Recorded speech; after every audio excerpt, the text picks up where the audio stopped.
Hey guys, how's it going? Today I wanted to get into a bit of a controversial topic, as in it might spark some debate in the comments.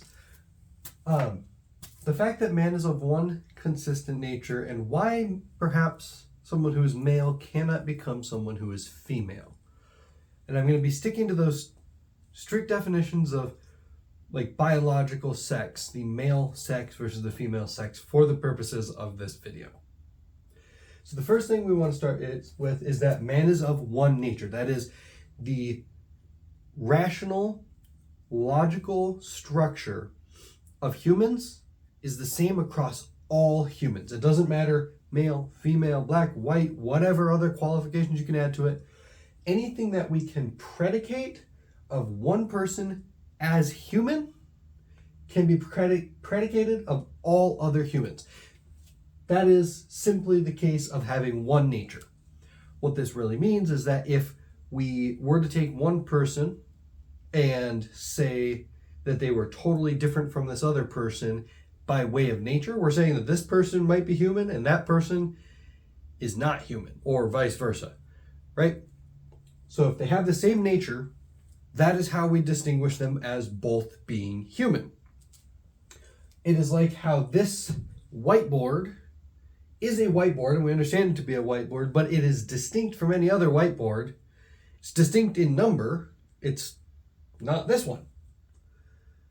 But they're both whiteboards.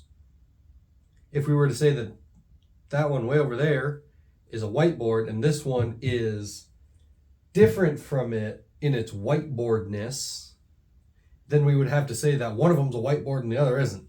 They're two different things. So humans are all humans. That's really what that comes around to saying. What we can predicate of one person as human, we can predicate of all humans as human.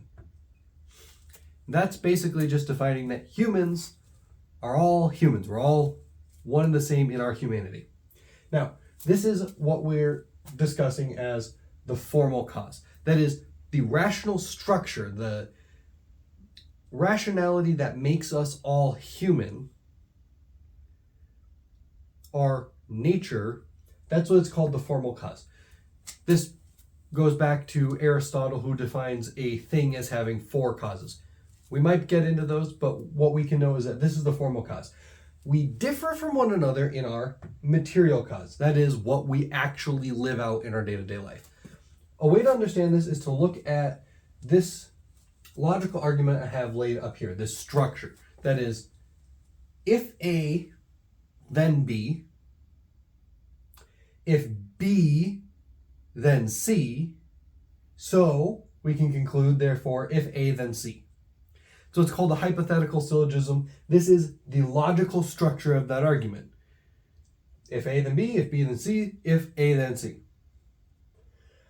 This would be that formal case. This is the form of the logic. It's the structure to the thing. But what A and B and C are, what those stand in for, those are the material cause. So we can have an argument in the structure of if A then B, if B then C, if A then C, but we can put different things into A and C. If it is raining, then the sidewalk will be wet. If the sidewalk will be wet, then the sidewalk will get moldy. I don't know. If it is raining, then the sidewalk will get moldy. Right? So putting in raining and the sidewalk is wet and the sidewalk getting moldy, those are material qualities that are being added. So those are the actual application of this logical structure. So we are all the same in our formal cause. That is, we are all the same in our logical rational structure, and differentiated in our material cause. That is, the actual facts of our individual being lived out in reality. That is our material cause. Now, a change or a defect in the material cause does not result in a metaphysical change in the person. That is to say, if I were to lose a limb, or if any person were to lose a limb, we could still call them a four-limbed creature. It is proper and natural for them to be a four-limbed creature. just because they lost the actual, their material experience of that nature, lacks a fourth limb,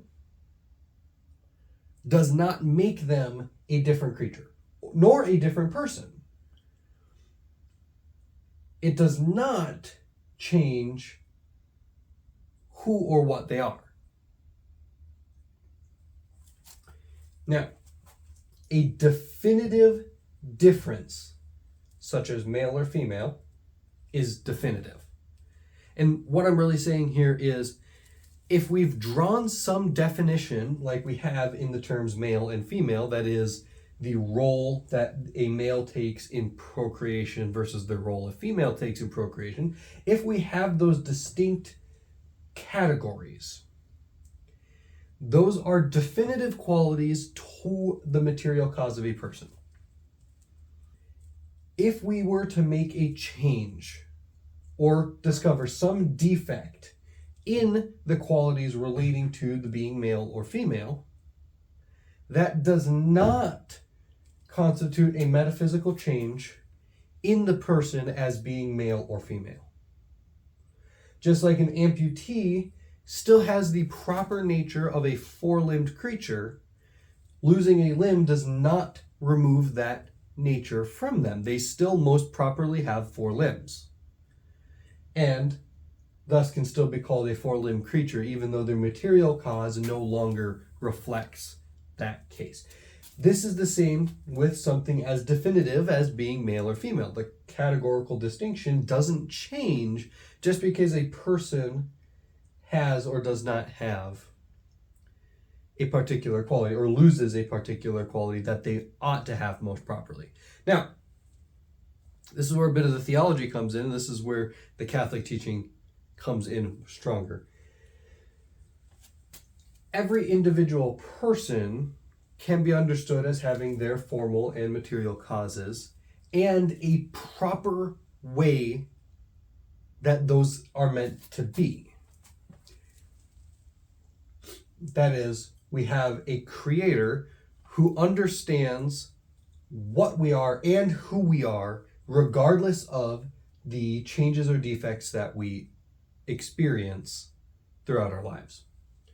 So if that amputee were to lose one of their limbs throughout their life at some point, their ontological quality of being a four-limbed creature remains the same. And the Catholic perspective on this is that God still understands that person as having four limbs. So we could say that in the end days, at the resurrection of the body, it may be that that person is restored to having four limbs because God understands them still as having those four limbs.